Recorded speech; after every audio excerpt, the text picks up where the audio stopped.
Alright, did everyone get out your books?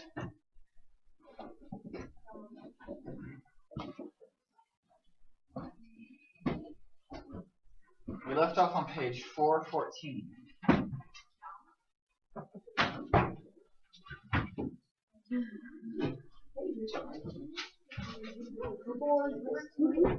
Yes. Oh, yeah, the section workers join together.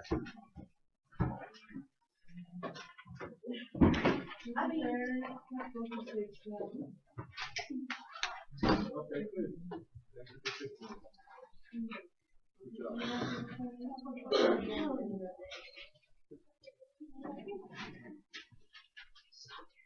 Alright, so who wants to start? Read. Alright, you can read down to progress for artisans. okay. Yeah. Slowly, however, workers may progress. Wait, no, hold on. That's not where you start. That's where I wanted to read too. Workers join together. 4 working conditions. Start with that one. Michael. Where it says Read workers the join together. workers join together, then trade union strike. Yeah. Okay. Poor working conditions and low wages led workers to organize. The first workers to organize were Artisans. artisans. In the 1820s and 1830s, artisans in each trade united to form trade unions. The unions called for a shorter workday, higher wages, and better working conditions. Sometimes unions went on strike to gain their demands. In a strike union, workers refused to do their job. At the time, strikes were illegal in many parts of the United States. Strikers faced fines or jail sentences. Employers often fired strike leaders. Alright. So who knows what a trade union is? Nobody? Have you heard of strikes today? You don't hear people going on strike? I mean, yeah. So it happens still now from time to time. So you want to read the next section? Yeah. Yeah. Okay. Trade progress for Artisans. slowly, however, workers made progress. In 1840, President Van Buren approved the 10-hour workday for government employees. Workers celebrated another victory in 1842 when a Massachusetts court declared that they had the right to strike. Artisans won better pay because factory owners needed their skills. Unskilled workers, however, were unable to bargain for better wages since their jobs required little or no training. Because these workers were easy to replace, employers did not listen to their demands. Okay. Yes? Sure. Michael, we don't just come here and use the globe every single day. You guys all have a lunch hour. Yeah. Right before this, right? Can I read the next one? Sure. 10 minutes. Yes. Well, 15. Yeah. So in other words, you have ample time to use the bathroom before you arrive here. Yeah. Technically 20. Yeah. I'm just saying. When I see the same person go to the bathroom every single day at the same time, I don't like it, Michael. But go ahead. I've never done it. No, it's only That's why I wouldn't care if you. No. You want to read the next section? Michael, just like 2 days ago. Yeah, if it's reasonable, one thing. If you use it 3 or 4 days in a row this period, then I know you're just wandering the halls. that or not wanting to use Yesterday. From the beginning of the year. Alright. You can read now. Okay. The success of trade unions encouraged other workers to organize. Workers in New England textile mills were especially eager to protest custom-rated and unfair work rules. Many of these workers were women. Women workers face special problems. First, they have always earned less money than men did. Second, most union leaders did not want women in their ranks. Like many people at the time, they believed that women should not work outside the home. In fact, the goal of many unions was to raise men's wages so that their wives could leave their factory jobs. Despite these problems, women workers organized. They staged several strikes at Lowell, Massachusetts in the 1830s. In the 1840s, Sarah Bagley organized the Lowell Female Labor Reform Association. The group petitioned the state legislature for a 10-hour workday. Okay, good. You see that? They petitioned the legislature for a 10-hour workday. Now today that would be considered long, right? Do you know what the typical workday is considered today? Is it like 7 hours? 8 hours generally for union work. You want to read it? Yeah. Okay. By the late 1840s, manufacturing was beginning more to immigrants. An immigrant is a person who enters a new country and over the settlement. In the 1840s and 1850s, about 1 million immigrants arrived in the United States. Among them were immigrants from Great Britain who came to the United States to empire the world. There was a greater demand for skilled machinists, Machinist. and miners. All right. I guess you can read it. In the 1840s, a disease destroyed the potato crop in Ireland, which was the main food of the poor people. Other crops such as wheat and oats were not affected. At the time, Ireland was under British rule and most Irish crops were exported to Great Britain. When a large part of the potato crop was lost to disease, British landowners continued to ship the wheat and oats to England. There was little left for the Irish meat. The situation caused a famine or severe food shortage. Thousands of people died of starvation. Nearly as many died from disease. Between 1845 and 1860, over 1.5 million Irish went to the United States.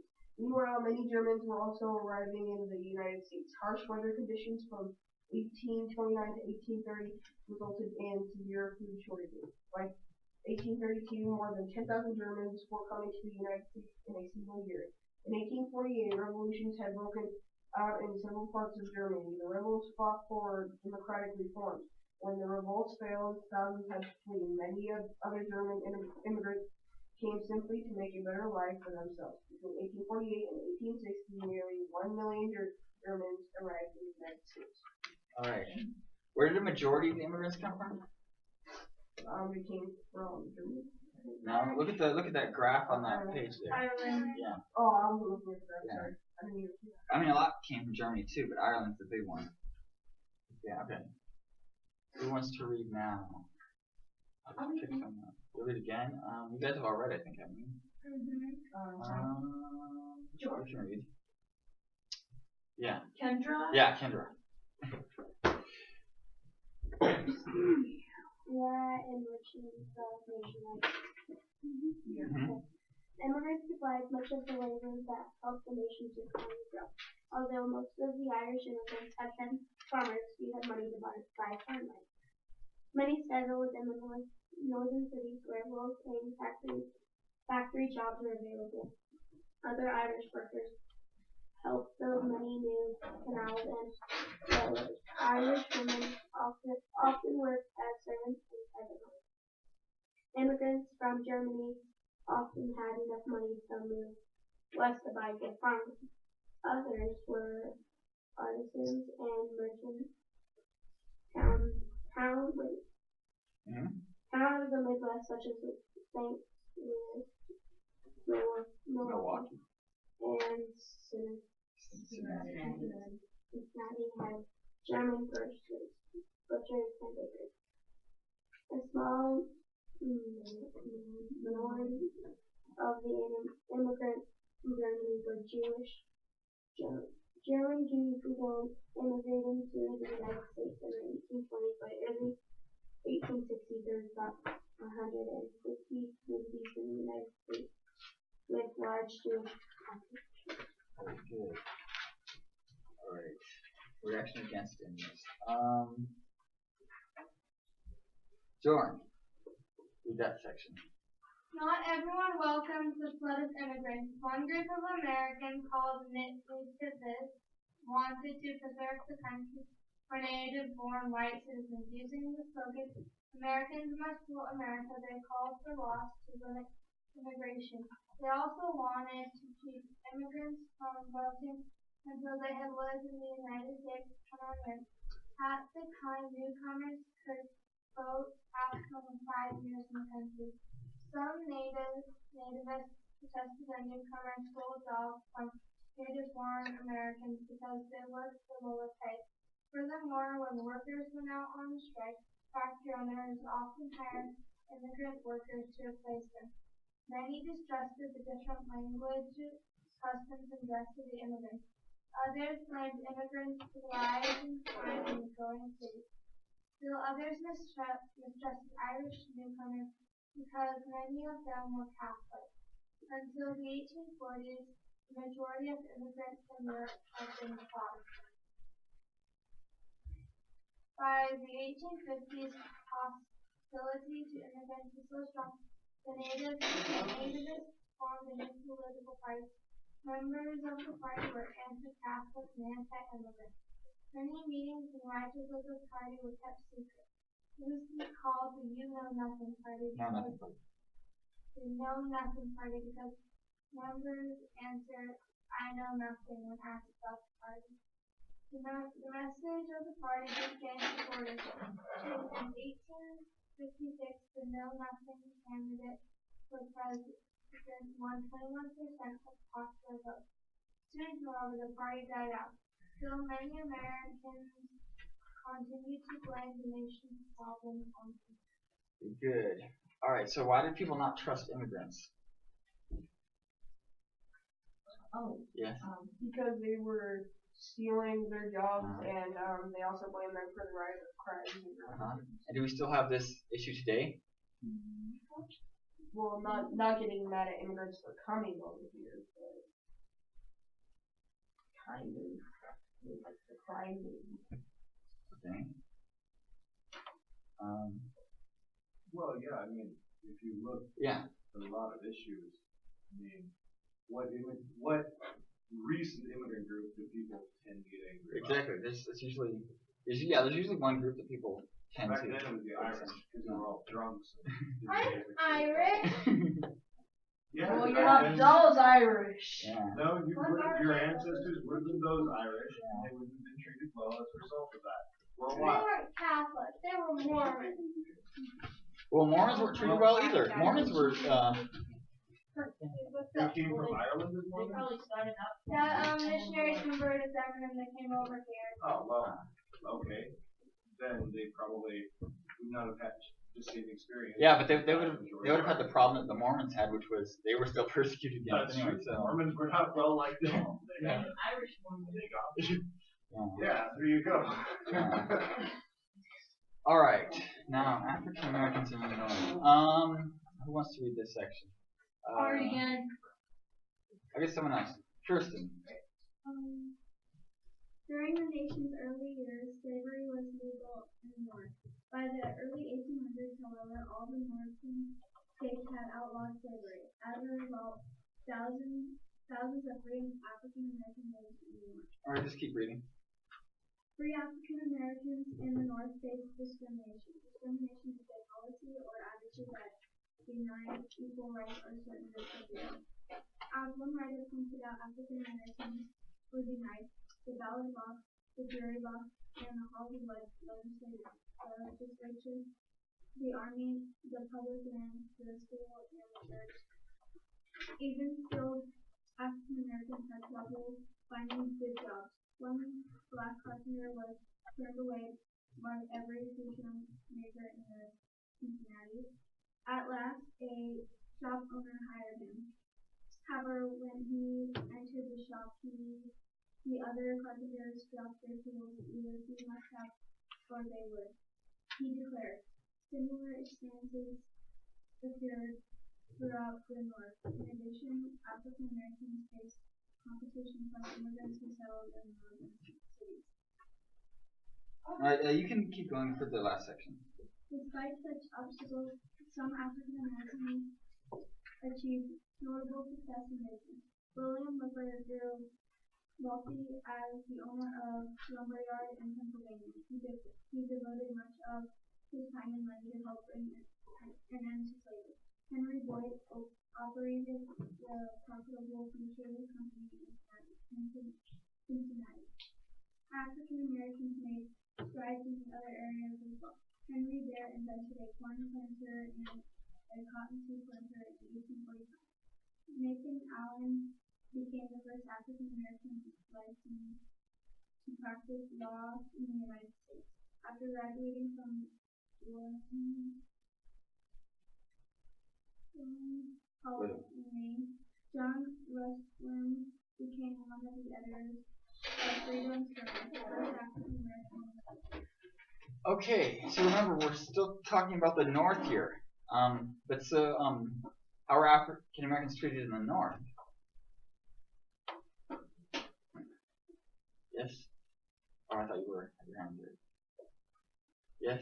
They weren't treated that much better than in the South. I mean, in the North, they didn't have to be slaves, but it was really hard for them to find jobs. Yeah, I mean they weren't slaves, but they weren't really equal to everyone else either. Yeah. Oh, and who knows what the Know Nothing Party was? You remember? It was in the yes. It was a party that was like when somebody asked about it, they would say, "I know nothing." If you were part of the party. But what was their platform? Like, what was their yeah. Oh yeah, it was anti-immigrant and anti-Catholic. Yes. Yeah. Okay. Before we move on to the next section about the South, there was something I wanted to try, and we'll probably could do this several times throughout the next few chapters. I wanted to get. All right, good. He's coming back now. Gone for Yeah, he's gone for quite a while. I wanted so half the room. Yeah. Yeah, but it doesn't It's take locked 20 because minutes. there's somebody in there. So go to the other one. They're Yeah. not bad. How To did go they out? lock me? You can't lock them from the inside. Well, No, the doors are like out here. Here, I still try them. okay. So you went out? Let's not worry about it. He has to wish to It's go only back. taking 20 minutes. Apparently that's what it did. There. It took them 15 minutes. Let us not discuss how long anyone uses the outhouse. All right. You wouldn't want someone discussing you should you go over 30 seconds, right? We don't go, oh, that was really, really fast. Red. No one wants to discuss that. Wait, were you talking to me? He was talking to you the whole entire time. All right. Well, I heard it, but Okay. Red.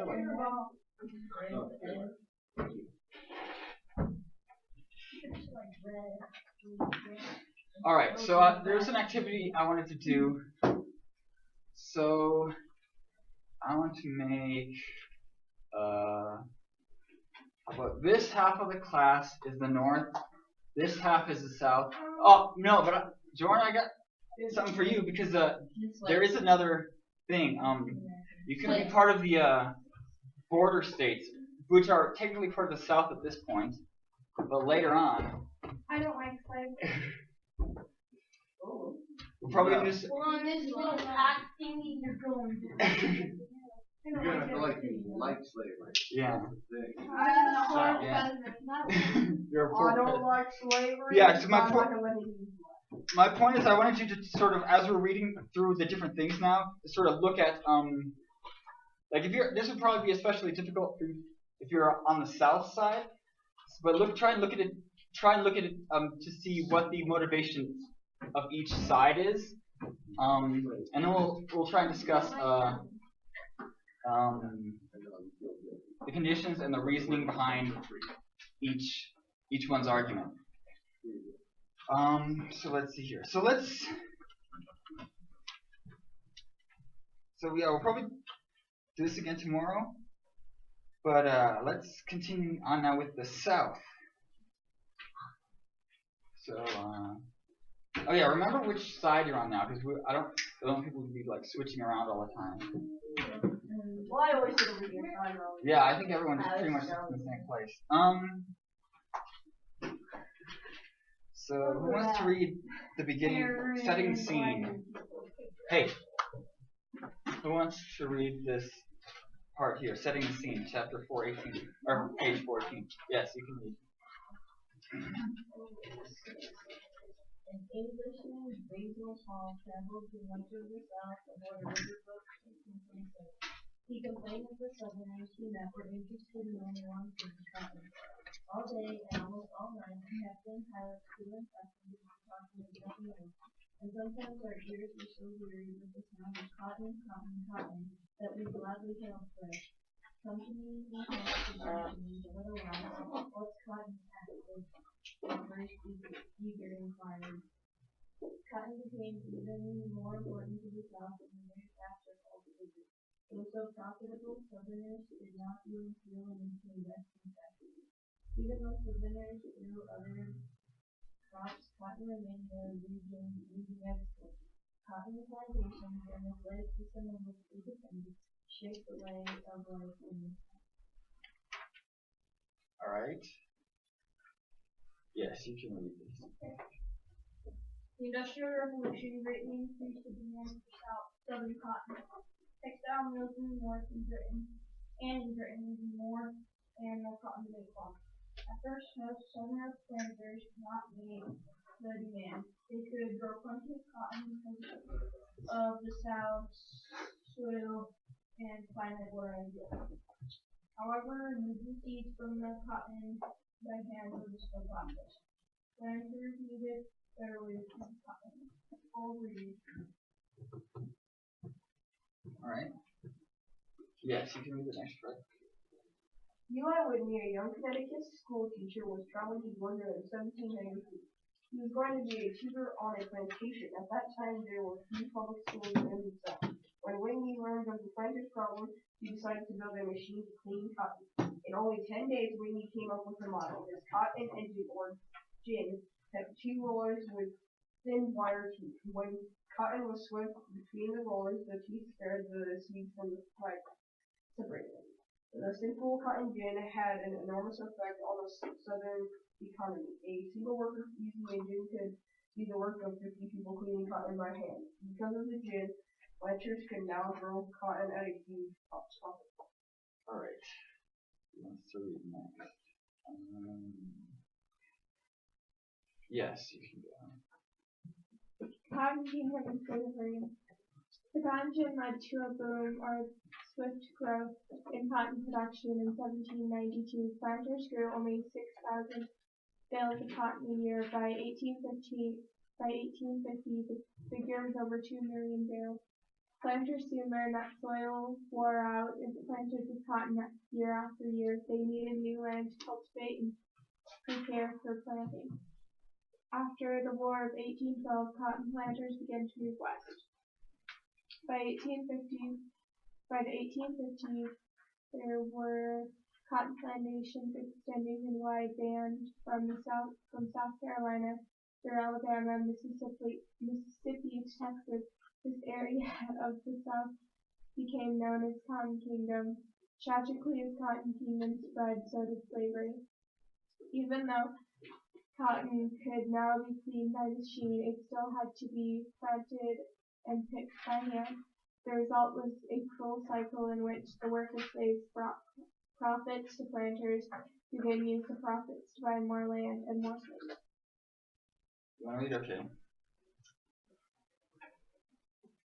Okay, an agriculture economy. Cotton was the South's most profitable scratch crop. However, the best conditions of growing cotton could be found mostly in the southeasternmost portion of the region. In the other areas of the South, rice, sugar, cane, and tobacco. Rice, sugar cane, and tobacco were major crops. In addition, Southerners raised much of the nation's livestock. Rice was an important crop along the coast of South Carolina and Georgia. Sugar cane was important to Louisiana and Texas. Growing rice and sugar cane required extensive irrigation and drainage systems. Cane growers also needed costly machinery to grind their harvest. Small-scale farmers could not afford such expensive equipment. However, as a result, the plantation system dominated sugar and rice production just as it did cotton production. Tobacco had been an export of South since 1619, and it continued to be planted in Virginia, North Carolina, and Kentucky. However, in early 1800s, the large tobacco plantations of colonial days had given way to small tobacco farms. On these farms, a few field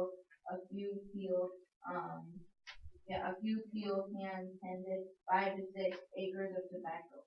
In addition to the major cash crops of cotton, rice, sugar, and tobacco, the South also led the nation in livestock production. Southern livestock owners profited from hogs, oxen, horses, mules, and beef cattle. Much of this livestock was raised in areas that were unsuitable for growing crops, such as the pine woods of North Carolina. Kentucky developed a rural economy that included the breeding of horses. So as you can see, as the North was based on the on industry, the South was based on agriculture. All right. Who wants to volunteer now?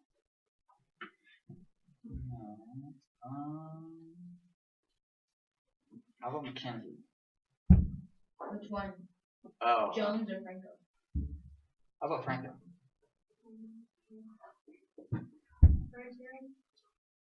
Limited industry. Yeah. Just read the section on limited industry. Yeah. Most of the industrial the South remained small and existed only to meet the needs of the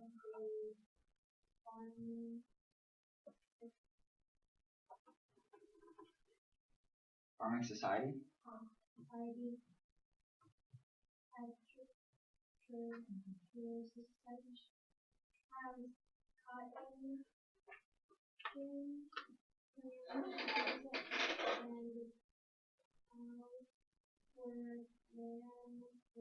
Manufactured. Factories also made goods such as iron ore, coal, and materials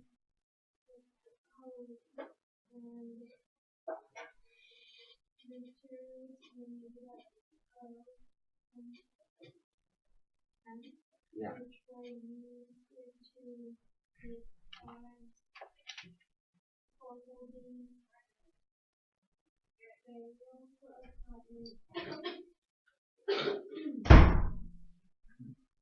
cheap cotton clothes was made for use in clothing. Some albums wanted to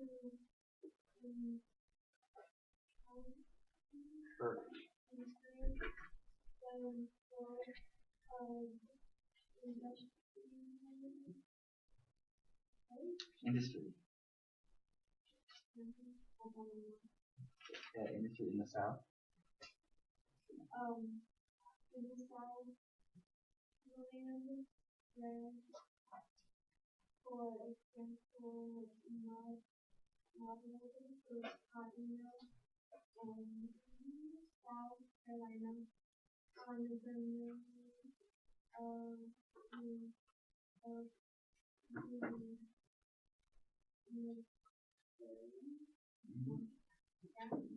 Massachusetts. houses and gardens for his workers and schools for their children. The town also involved a few other custom industries in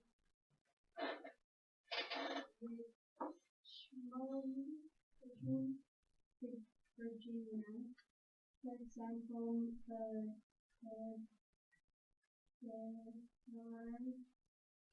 ironworks turned out railroad Equipment, equipment, machinery, machinery, tools,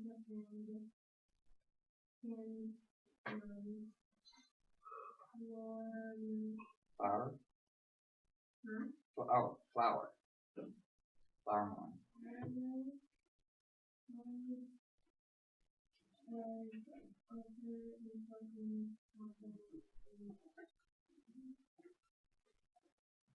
All right, we can stop there for now. So the South had what was the limited industry that the South had mostly focused on? Cotton? Yeah, mostly equipment for dealing with the cotton. But they were more limited. Let's see here. You read up from where she left off up through the southern cities section. I think she left off a bit.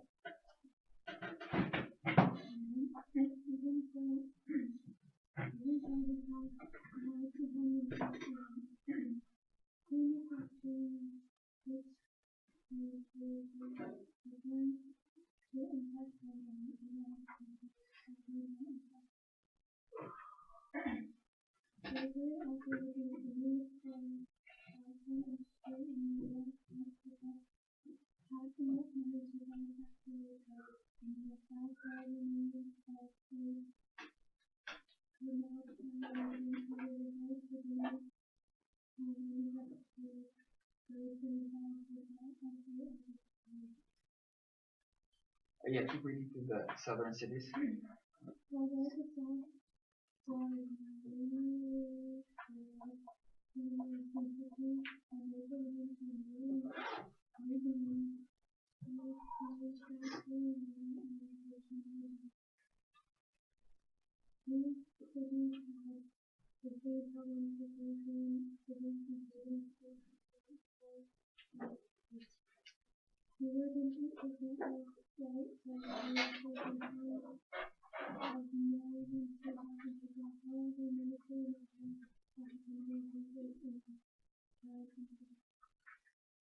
Okay.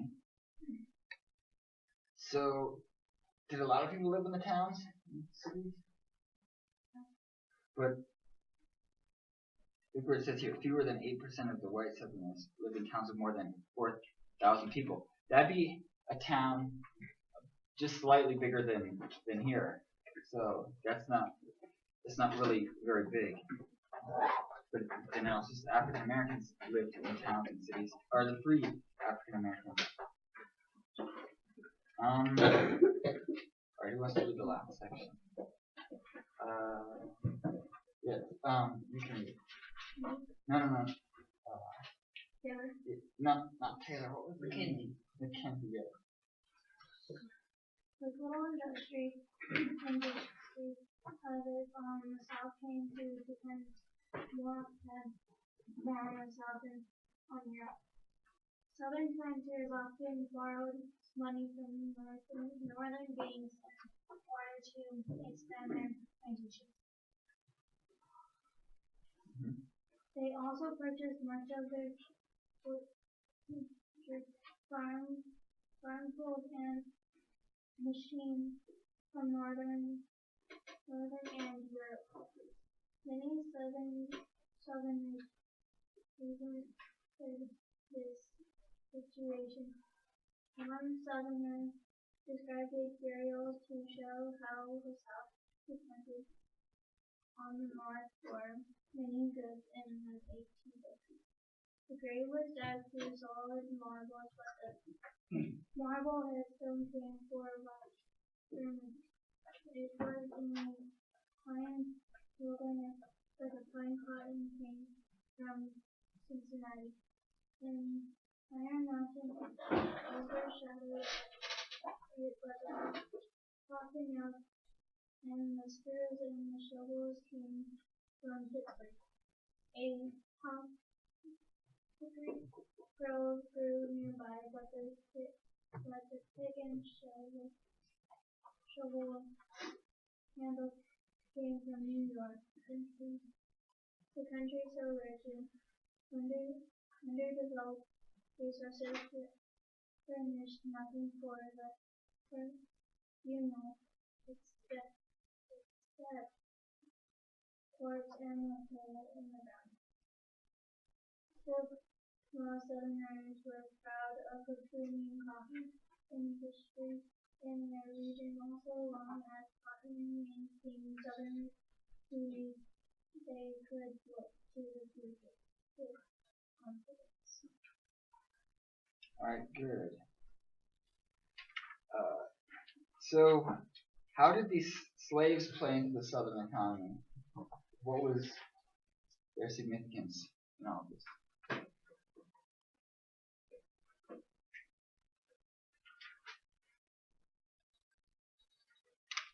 Well, okay, let's start with, remember what the Southern economy is based on? Food stuff with cotton. Yeah. And the most effective way to do that is... Wait, what did you say? Wait.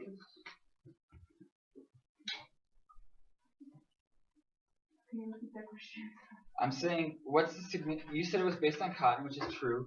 So what's the significance of the slaves with the cotton? Like, how do the slaves benefit the South economically because it's based on cotton? Okay, I need to read it. Okay, I get it. Because they're the ones that actually ran all the cotton through the machines. Yeah. I mean, once the cotton gin came around, yeah, they ran through the cotton gin, but they were still there to they still had to do the actual work of putting it through the machines. And actually, the cotton gin still kept slavery going because they still needed the slaves to work the cotton fields and put the cotton through the gin. The cotton gin just made it so that separating out the seeds wouldn't have to be done by hand. So, okay, there's another section. Let's see. Let me look at industry. How about red, right? That's yeah. We're going to the next section. Oh. Yeah. Yeah, I'll start it. Yeah. In 1937 and 1988, Katie Darwin called her life early on by the enslaved person in East Texas. Miss Stella, my young mistress, had all her ages down in the Bible. That is how I know I was born in 1849. Mammy died in slavery and passed me away. By the time I was big enough to tote a cow pill, they put me to milking. Master had over 100 head of cows, and most of the time me and Violet, another house girl, did all the milking. We was up before 5. By 5, we better be in that cow pen. We better milk all of them cows too, or they will with us. With her brothers and sisters, Darwin worked from dawn to dusk and often on Sundays. She was only one of millions of African Americans throughout the South that suffered slavery. Right. You want to read the next section too? Yeah. Alright. The Old South is often pictured as a land of vast plantations worked by hundreds of slaves. Such grand estates did exist in the South. However, most of the Southerners did not break planters. In fact, most whites owned no slaves at all. Alright. okay, remember, look what it said though. Said most whites own no slaves at all. So it was really it was like just the richest people that owned the slaves, because a lot of the whites weren't rich enough themselves to even own slaves. It was just the big plantation owners. All right. Wants to read the next section.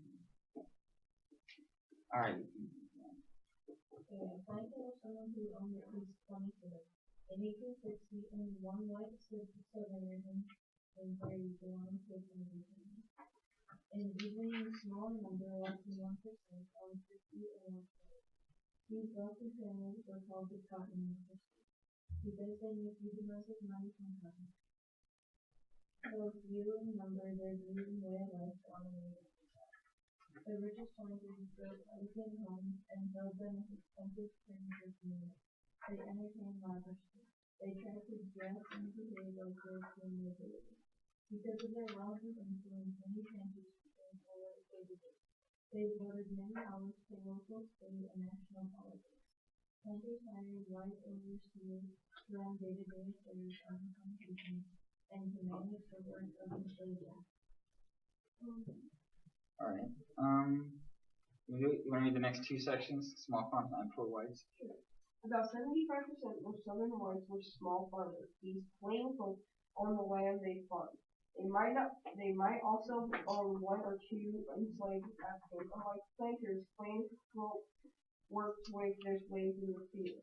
Along small farmers helping each other was an important duty. People who lived miles apart counted themselves as neighbors, wrote a farmer in Mississippi.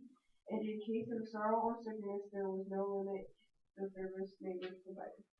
Lower on the social ladder was a small group of poor whites. They did not own the land they farmed. Instead, they rented it, often paying the owner with part of their crop. Many barely made a living. Poor whites often lived in the hilly, wooded areas of the South. They planted crops such as corn, potatoes, and other vegetables. They also herded cattle and pigs. Poor whites had hard lives, but they enjoyed rights that were denied to all black people, enslaved or free. All right. And African American Southerners. All right, you want to read that? Yeah. Can I also read the next one too? What, free and African? Yeah, free African.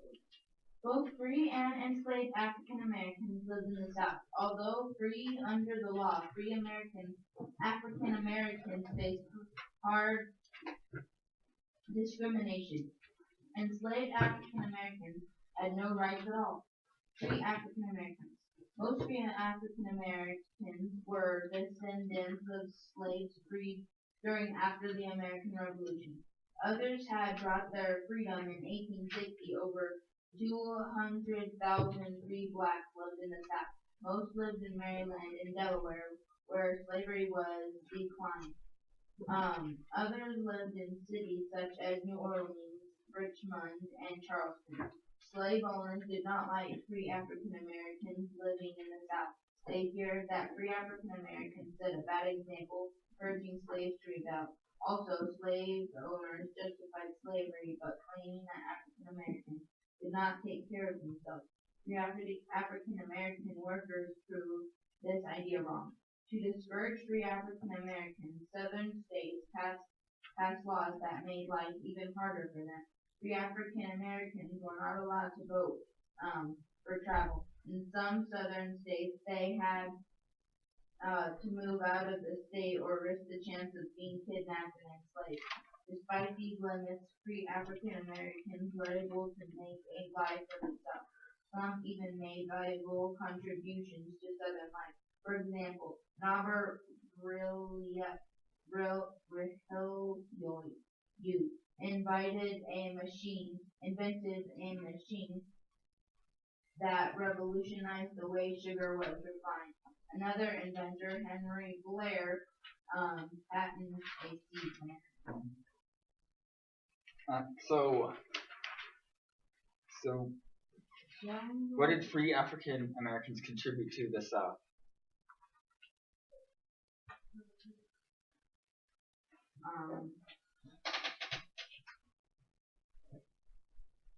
Or what did they?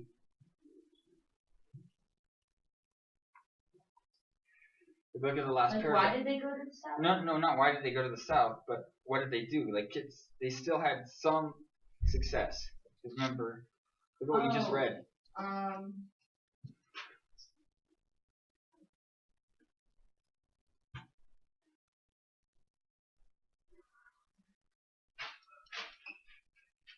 Norbert.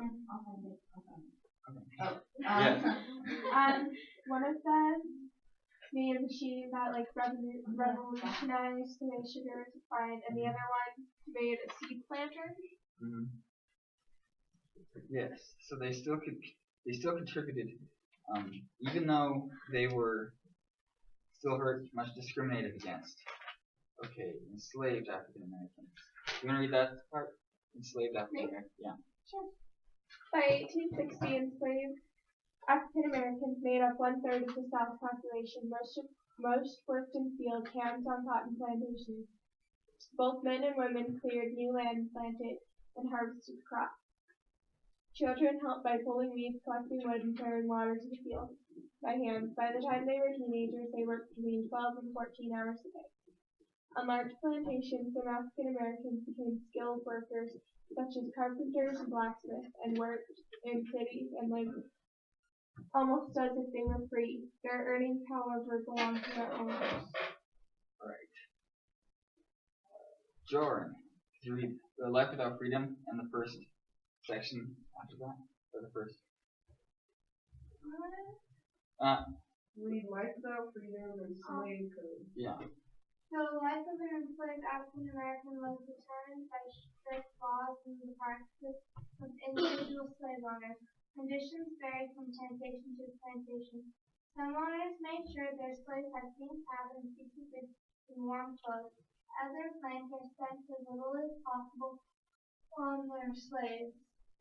Southern states passed laws known as slave codes to keep slaves from either running away or rebelling. Under the codes, enslaved African Americans were permitted to gather in groups of more than 3.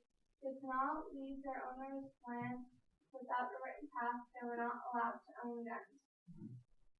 Slave codes also made it a crime for slaves to learn how to read and write. Owners hoped that this law would make it hard for African Americans to escape slavery. They reasoned that uneducated runaway slaves would not be able to use maps to read train schedules. They would not be able to find their way north. Some laws are meant to protect slaves, but only from the worst forms of abuse. However, enslaved African Americans did not have the right to testify in court. As a result, they were not able to bring charges against owners who abused them. Enslaved African Americans had only one real protection against mistreatment. Owners looked on their slaves as valuable property. Most slave owners wanted to keep this human property healthy and productive. Alright. I want you to look at the chart at the top of the page, that triangle there. It sort of shows the strata of society, like the different levels. The top 8% there were the real rich slave owners. That's what you can see, and then you see below that there were the not so rich slave owners, and then everyone else, like 50% of the whites had no slaves, and then under that there were the slaves and the freed African Americans. So you can see how everything breaks down there. Yeah, you wanted to read the next part? Alright. Even the kindest slave owners insisted that their slaves worked hard long days. Slaves worked from fancy to fancy or from dawn to dusk, up to 16 hours a day. Frederick Douglass, who escaped slavery, was called his life under one harsh master. We worked in all weathers. It was never too hot or too cold. It could never rain, blow, hail, or snow too hard for us to work in the field. Work, work, work. The longest days were too short for him, and the shortest nights were too long. Alright, you want to read the next section too? It was hard for enslaved African Americans to keep their families together. Southern laws did not recognize slaves marriages or slave families as a result. Women could sell a husband and wife to two different buyers. Children were often taken from their parents and sold.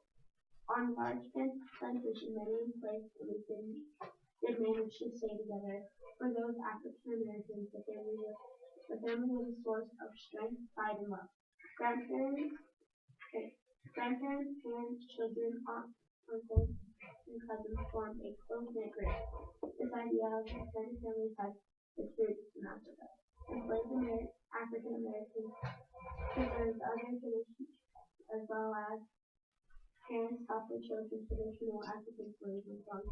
These folk tales passed on African history. Yeah, so you could, Moral beliefs. yeah, so as you see here, they had a big, strong family values, close families. Alright. The next section. Religion offers hope. You want to read that? Yes. Okay. By the 1800s, many enslaved African Americans were adopted. White ministers to preach to their slaves. African Americans also had their own preachers or groups. Religion helped African Americans cope with the harshness of slavery. Bible stories about how the ancient Hebrews had escaped from slavery inspired the type of religious songs called spiritual as they worked in the field. As they worked in the field, slaves would often sing about a coming day.